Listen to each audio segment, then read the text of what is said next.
One day at the hospital where I am employed, I unexpectedly crossed paths with Jessica, a friend of my mom. With a surprised tone, she questioned my presence, stating that I seemed completely out of place. She warned me that if I came seeking a job, I wouldn't find one, instructing me to go back home. Jessica's unexpected comment left the surrounding doctors in a state of frozen uncertainty. I couldn't fathom what she was implying, hoping it wouldn't escalate into a serious matter that might already be too late to rectify. It appeared Jessica hadn't grasped that making an enemy out of me wasn't wise. However, silence was no longer an option.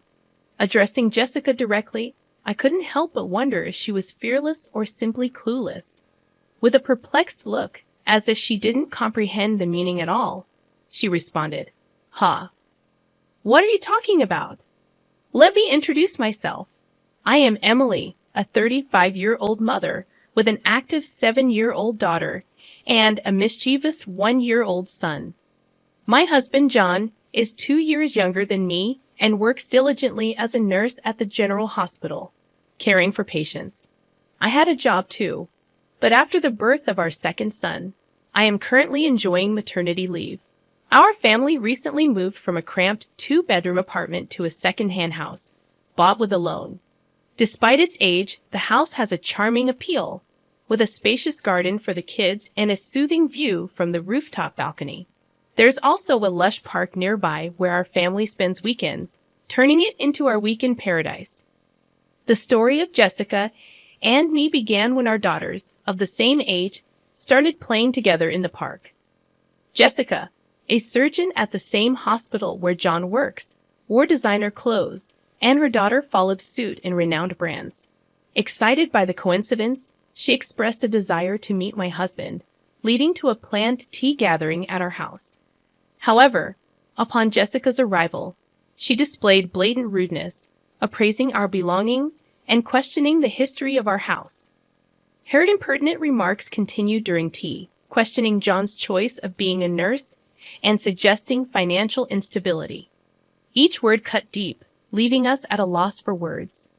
After she left, I apologized sincerely to John for the uncomfortable experience. Concerned, I contemplated keeping some distance from Jessica in the future. John reassured me with a warm smile, suggesting that while it's good to make connections with neighborhood moms, it might be best not to get too involved with Jessica. As time passed, our family experienced new changes. After giving birth to our second son and celebrating his first birthday, I contemplated returning to work. With John's parents providing support with the kids, I found myself with some spare time at the hospital where my husband works, enjoying a hot coffee at the hospital cafe. I'd heard a familiar voice from behind. It was Jessica. "Oh my, isn't that Emily? It's been such a long time." "Hello, Jessica. How have you been?" "Good. What brings you here today? Are you here to see John?" I inquired. "Yes, just some errands. Maybe a job interview or something. It must be tough on just John's income, right?" Her words dripped with sarcasm, and she grinned smugly. Wanting to avoid a troublesome conversation, I responded lightly, "Well, something like that." However, Jessica continued probing with a searching gaze. "This hospital has various stores, right? So where are you working part-time? At the convenience store? Or maybe the restaurant?" After a brief silence, I curtly replied, "Sorry, it's about time for my appointment." I left the keg quickly, moving swiftly through the hospital. I took the elevator to the top floor, heading to the director's office for an important job consultation. After about an hour of discussion, I made my way to the large auditorium of the university for my next appointment. There was an important announcement from the director scheduled that afternoon, with all the hospital staff gathered. On the way to the auditorium, I ran into John. "Oh, John, that's great. After the director's talk, let's go for lunch together," I suggested. "Sounds good. It's a bit of a walk, but how about pasta?" he offered with a smile. "The pasta place behind the hospital sounds good. I haven't been there in a long time. I'm actually looking forward to it." I agree happily. Lunch with my husband at the hospital was a rare treat. In the hallway to the auditorium, I ran into several doctors, engaging in brief conversations while exchanging greetings. John moved ahead quickly, and I followed at a leisurely pace toward the passageway leading to the auditorium. Along the way, I happened to meet some colleague doctors. Emily, it's really been a while, and I heard you had a child. Congratulations from the bottom of my heart. Warm words of congratulations were exchanged. Another doctor joined in. Emily, you were such a big help here. We've been in quite a stir since you left, he said with a laugh, hinting at the struggles. Then, another one asked with interest, is your return imminent? Despite such inquiries, the reunion was comforting, filled with nostalgia and relief to see my colleagues well. But the atmosphere quickly changed. Jessica suddenly appeared and asked curiously, Emily, why are you here? Are you heading to the auditorium by any chance? Yes, that's right. I have some business. I responded modestly yet clearly due to the presence of several colleagues. But Jessica's questions only grew.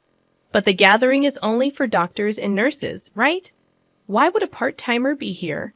She asked, not hiding her skepticism. Her remark brought silence to the corridor, a silence that seemed indicative. A part-time lady like her? A doctor muttered. Is she okay, I wonder? Another doctor murmured worriedly, not wanting to be involved in unnecessary commotion. I tried to weather Jessica's words. However, it seemed to only incite Jessica. Why are you ignoring me? It's like you don't think at all, Jessica exclaimed with a sneer. Lost your way? The auditorium isn't this way. If you're looking for part-time work, go the other direction. Now please leave, she commanded, looking down on me. The doctors present were appalled by Jessica's behavior, but sympathetically, they began to stand by me, attempting to defuse the situation. The surrounding doctors raised their voices in unison against Jessica. Disappointment and anger were evident on their faces, and their voices contained a strong sense of rejection toward Jessica's actions.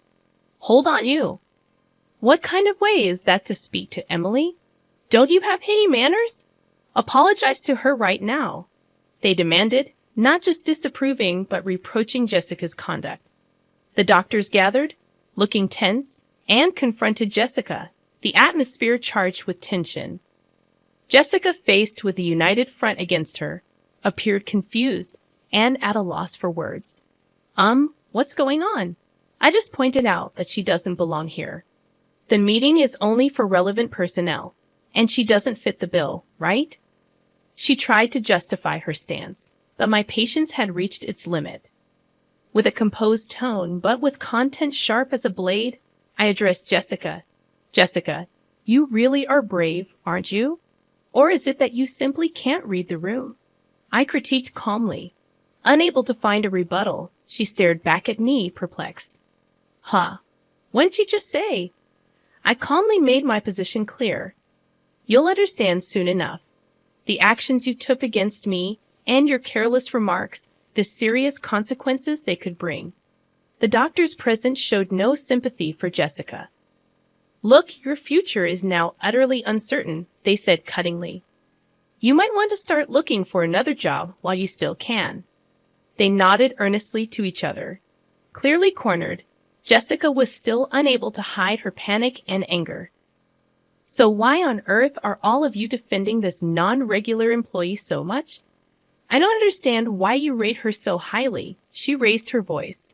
The conversation among the doctors echoed in the hallway. Are you the new surgical specialist? One doctor inquired. So that's why you don't know Emily? That's quite pitiful, while another added, Jessica, with anger on her face and indignation in her tone, retorted, Can you explain what you mean by that? Her anger stemmed from the belief that judging people by their professional standing, regardless of their duties as a doctor, was against human dignity.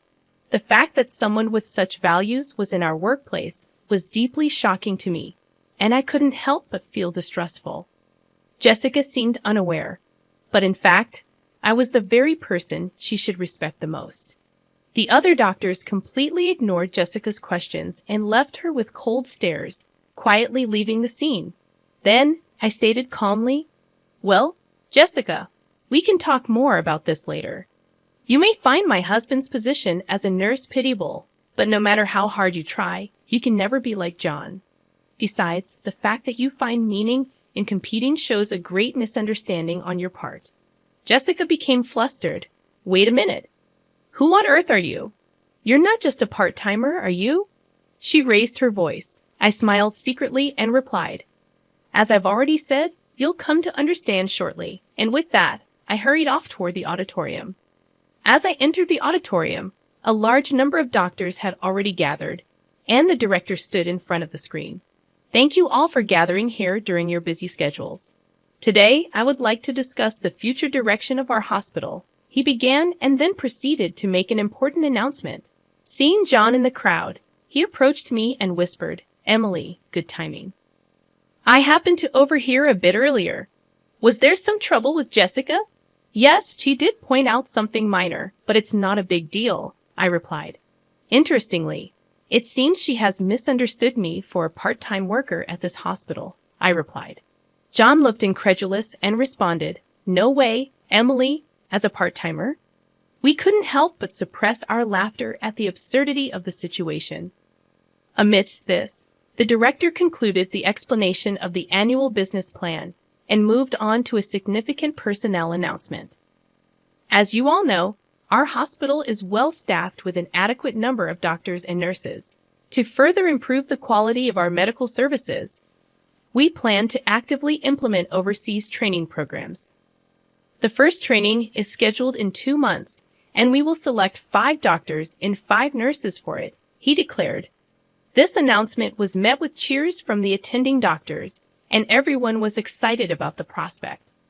Overseas training meant an excellent opportunity to learn about the latest medical practices in the world. Since it was the hospital's first initiative of its kind since its establishment, everyone's eyes sparkled with the news. The director continued solemnly, yet with an undertone of expectation.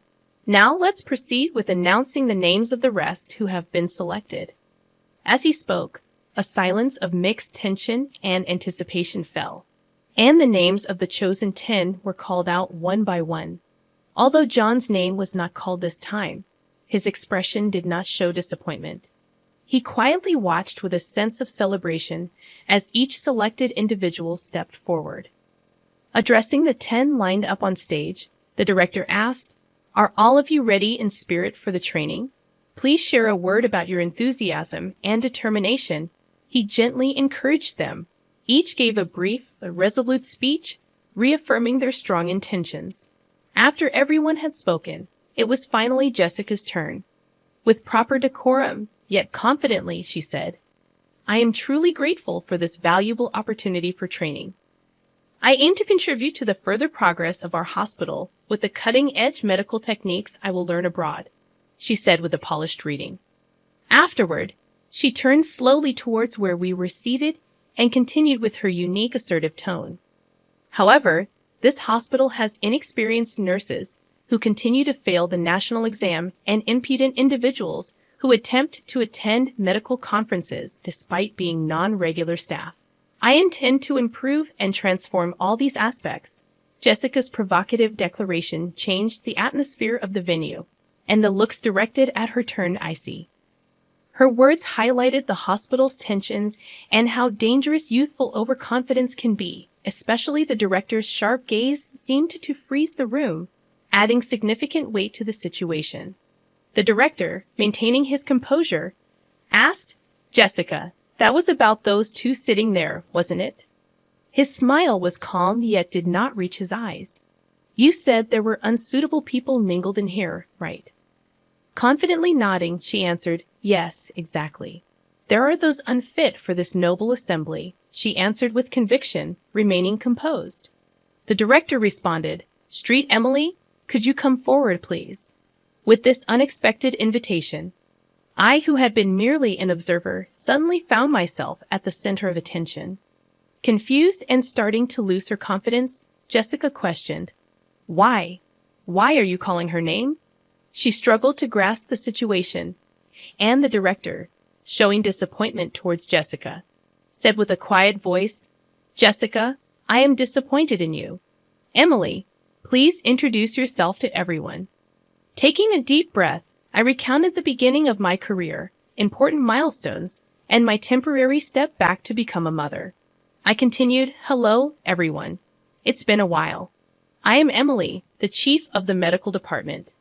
I apologize for any inconvenience my maternity leave may have caused, but I will be resuming my duties next month. I look forward to working with you all again." Jessica's voice couldn't hide her surprise. "Wait, she's the chief of the medical department?" Her eyes searched the room for confirmation. Indeed, as the head of the medical team, I had taken a 2-year parental leave to birth and raise my first son. The director, affirming the truth, added quietly, "By the way, Emily is my daughter." His words resonated in the room with undeniable clarity, defining the reality of the situation. Jessica's expression went from confusion to shock, her mouth agape as if to object to the reality. But no words came out. The room, filled with hospital staff, could not contain its reaction, and suppressed laughter spilled out at the unexpected turn of events. The director began speaking in a relaxed tone. "Jessica, for this upcoming overseas training, you have been assigned to be the team leader. Your deployment will be in a conflict zone in the Middle East. There is a shortage of both medication and medical equipment, and a very challenging situation is anticipated. It will be interesting to see if your abilities will be fully utilized, but don't worry, Emily will be there to support you. Learn as much as you can under her guidance." Proudly, Jessica responded with dignity, "I am a doctor too. Although I have no experience working abroad, my clinical skills and treatment records are first class. I will not allow myself to be underestimated." I replied to Jessica with a calm but firm voice. "Let me make one thing clear, Jessica. In the near future, I am going to take over the directorship of this hospital from my father. Do you understand the weight of this fact?" Jessica's expression stiffened, and seeing this, I continued, "Yes, it seems you understand. Well, depending on my decision, your future in this hospital may be affected." Jessica could no longer hide her agitation, and I calmly added, "I haven't heard such a thing." Jan intervened, calmly adding his words, "Jessica, we had not informed you about that matter beforehand. Your disrespectful attitude towards Emily may well be something you deeply regret in the future." Towards the end of the meeting, the director stated firmly, "Please, everyone, a bit of silence. Jessica, in the discussions here, in the end, results are everything. No matter how excellent you may be, that is just one aspect. What's important is the results you can achieve in this hospital, and on that front, I have great expectations of you." Jessica fell silent at the director's words, bowed her head, and nodded without saying anything. The director concluded with that, today's meeting is adjourned." As his words ended, everyone in the auditorium stood up and returned to their respective places. Stepping out of the director's office leisurely, I casually said, "Shall we go for lunch? I've got a craving for pasta today." Side by side with John, I started walking towards our favorite pasta place in the backyard, leaving the hospital building behind. As we were about to pass the small smoking area set up behind the hospital, I spotted Jessica, who appeared to be deep in thought, taking a drag of her cigarette. The moment our eyes met, Jessica awkwardly looked away. At that instant, a sudden event caught our attention. A loud crash sounded, and right before our eyes, a car had rear-ended another in an accident. Jen and I sprang into action immediately. The area was nearly deserted, so it was crucial for us to move quickly to help. "Are you okay?" John called out with concern and quickly checked on the people involved in the accident. One was the driver in the car that was hit, and the other was a pedestrian who happened to be walking by. Jessica also rushed to the accident scene, following us, but seemed overwhelmed by the chaos. Acting on her medical instincts, I began to give directions. "John, quickly get that man into a safe position and check his pulse." Jan moved promptly, following my instructions and beginning his actions. As an emergency nurse, John had been granted special opportunities to accumulate frontline medical experience, including attending surgeries conducted by me. I had trained him rigorously, and he had developed exceptional practical skills. I then directed Jessica with calm and clarity. Jessica, check if that elderly person is bleeding and assess their level of consciousness. However, Jessica seemed paralyzed by the seriousness of the situation, standing still without moving.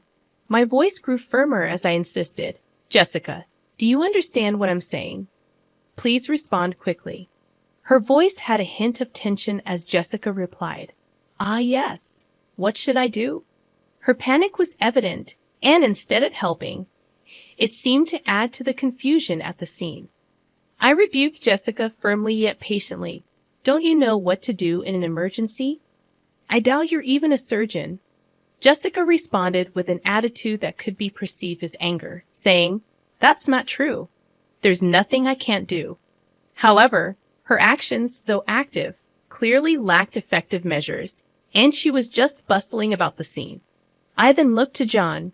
John, could you measure that elderly person's blood pressure and make sure there's no bleeding? I gave the orders with composure. John promptly replied, "Understood," and began to prepare for controlling the situation. The accident scene began to regain some order with the swift response from me and Jan. John spoke to Jessica with an unusual sternness. "Jessica, come over here and help," he directed. Jessica complained. "What do you mean? A nurse asking for such a thing?" But John cut her off. "This is no place for someone who can't do anything. If you're not going to be of help in this critical moment where lives are at stake, please step back," he said decisively. Jessica was at a loss for words and stepped back from the scene silently. John reviewed the situation and reported to me, "The vitals are stable, but there might be internal damage. We should conduct a thorough examination as soon as possible." As professionals, they demonstrated readiness to collaborate with other medical staff around them, doing their best for the patients. I directed the response with a steady demeanor. "Let's begin the procedures then. The driver over there seems to be disoriented, but I don't see any serious symptoms. Let's move him out of here." I then turned to Jessica. "Could you please call an ambulance on your cell phone?" Despite my words, Jessica stood frozen, unable to move. I addressed Jessica with suspicion. "Jessica, I'm speaking to you. Do you hear me?" Jessica seemed confused, hesitatingly murmuring, What's the number for the ambulance again?" Jan intervened. "Just give me that phone." He stepped in and took over, arranging for the ambulance.